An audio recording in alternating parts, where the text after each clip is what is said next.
коллеги, сегодня 1 декабря, День борьбы против СПИДа, отмечается во всем мире. Поэтому мы решили сегодня провести акцию. Что такое ВИЧ? ВИЧ – это вирус иммунодефицита человека. Жить он может только в человеческом организме. Проникая в иммунные клетки, Т-лимфоциты используют их для производства новых копий ВИЧ. Ежедневно образуется около 10 миллионов отдельных вирусов. Его коварство в том, что многие годы симптомы ВИЧ никак не проявляются, и человек может даже не подозревать, что он инфицирован.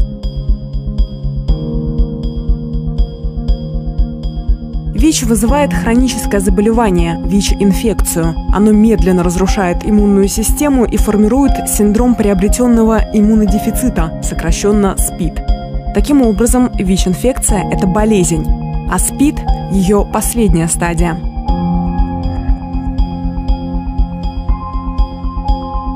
Если вирус держать под контролем, то на продолжительность жизни он не влияет. Современная медицина научилась управлять вирусом. Можно подавить размножение ВИЧ в организме и задержать переход болезни в стадию СПИДа. Так что при регулярном приеме лекарств прогноз жизни у пациента такой же, как и у здоровых людей.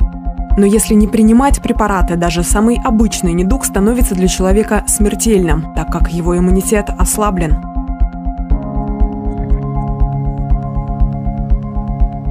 Большинство ученых считают, что ВИЧ возник в Африке и передался человеку от обезьян. Первые случаи финальной стадии заболевания были описаны в 1981 году в США. Через год болезнь получила название СПИД. Сам вирус-возбудитель был открыт в 1983 году командой французских ученых. Практически одновременно это сделали и американцы. Красная ленточка – это символ солидарности с ВИЧ-положительными людьми. Средний возраст ВИЧ-инфицированных составляет 25-30 человек. Последние статистические данные – это зарегистрировано в Кыргызстане 9010 человек. Из них уже умерли 1952 человека. ВИЧ-инфицированные детей. Из них 386 дети лечатся, 100 тысяч человек. У нас происходит 13 случаев болезни, так как в стране каждый сегодняшняя акция составляется Чинарой Джентаевной Абдраимовной. Это морфология ВИЧ-вируса и этнология. Связано с гибелью клеток иммунной системы.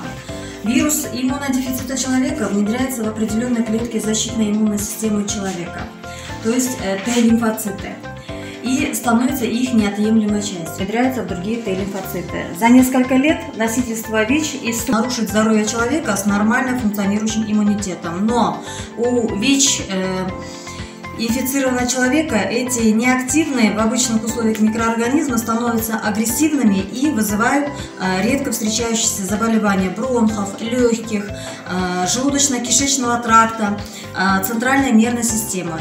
ВИЧ создает благоприятные условия для развития злокачественной опухоли, такой как, например, саркома кокоши. Таким образом, СПИД всегда проявляется через совокупность вполне определенных заболеваний. Следующий доклад – ВИЧ-инфекция у детей. Так, пути передачи ВИЧ-инфекции. Заразиться ВИЧ-инфекцией можно только 3 путями – парентеральным – через кровь, половым и вертикальным – от матери ребенку.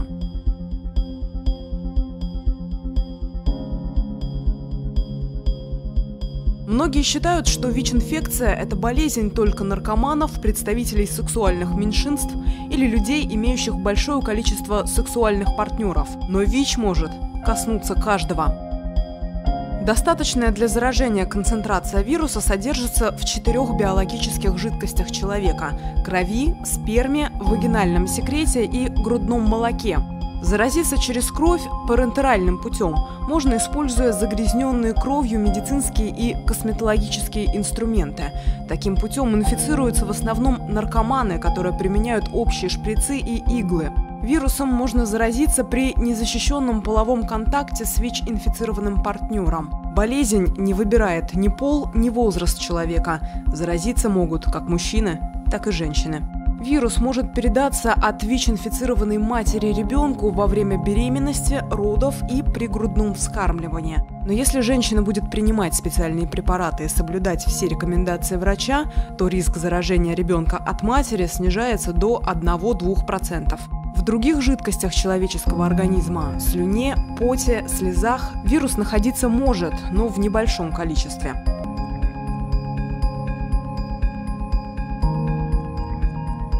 Чтобы обезопасить себя от заражения ВИЧ, необходимо соблюдать простые правила – вести здоровый образ жизни, быть верным и ответственным партнером, избегать случайных половых связей, отказаться от употребления наркотиков. Если была рискованная ситуация, то необходимо пройти тестирование на ВИЧ. Относитесь к своей жизни ответственно. Сдайте анализы на ВИЧ в поликлинике по месту жительства или в центре СПИД. Диагностика ВИЧ-инфекции у детей, рожденных ВИЧ-инфицированными женщинами. Первая диагностика – это ВИЧ-инфекция у детей младше 18 месяцев. Диагностика у младенцев, находящихся на искусственном вскармливании. Первичная диагностика ВИЧ у ребенка проводится в возрасте 2 месяца после его рождения с помощью ПЦР. При первичной диагностике основание для предварительного диагноза ВИЧ-инфекции. За последние взять данные, то за последние 10 месяцев в Кыргызстане было диагностировано выявлено 152 беременных с диагнозом ВИЧ-инфекции. И по данным ведомства ведется наблюдение беременных с ВИЧ-инфицированием с 2005 года по 1 ноября 2020 года были взяты на учет 1615 женщин. Ежегодно в стране это выявляется примерно у 150 беременных женщин. Так, и если взять среди детей рожденных, то с 2005 года 835 детей были рождены с ВИЧ-инфекцией. Так, 45 младенцев это не диагностированы. То есть это связано с тем, что первое ВИЧ, это обследование на ВИЧ, проводится 18 месяцев.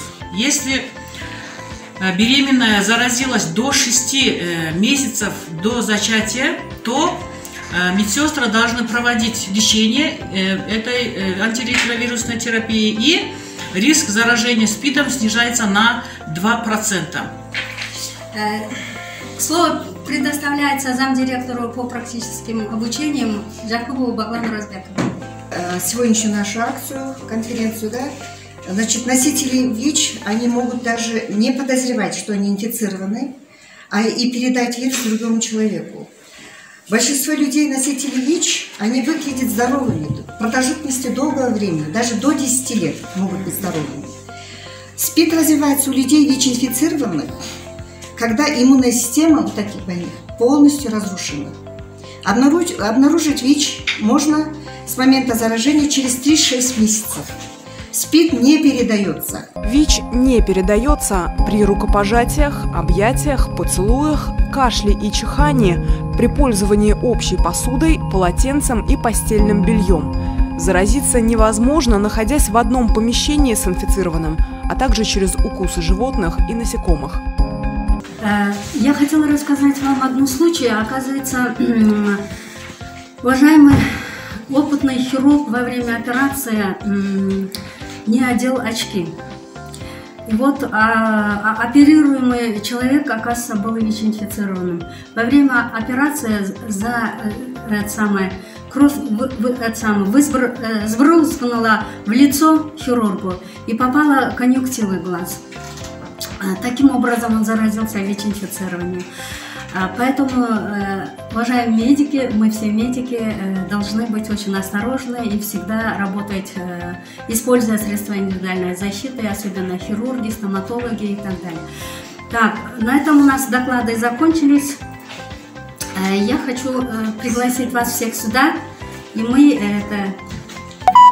в связи с коронавирусом у нас теперь Присутствующих в зале тоже мало, и студентов нету, у всех обучается онлайн, поэтому у нас так получилась акция. И шествий нет. Давайте, я вас всех приглашаю. Да, чтобы оказать солидарность, да? Да, мы показываем свою солидарность ВИЧ-инфицированным людей. А у нас их в Кыргызстане тоже немало. Все вместе, так и каждый человек в отдельности могут выразить свое участие и солидарность в единой борьбе со СПИДом. И сегодня, когда СПИД стал реальностью, каждый человек должен сказать: я готов взять ответственность за себя и за своих близких, за свой народ. Мы против СПИДа. Мы против СПИДа.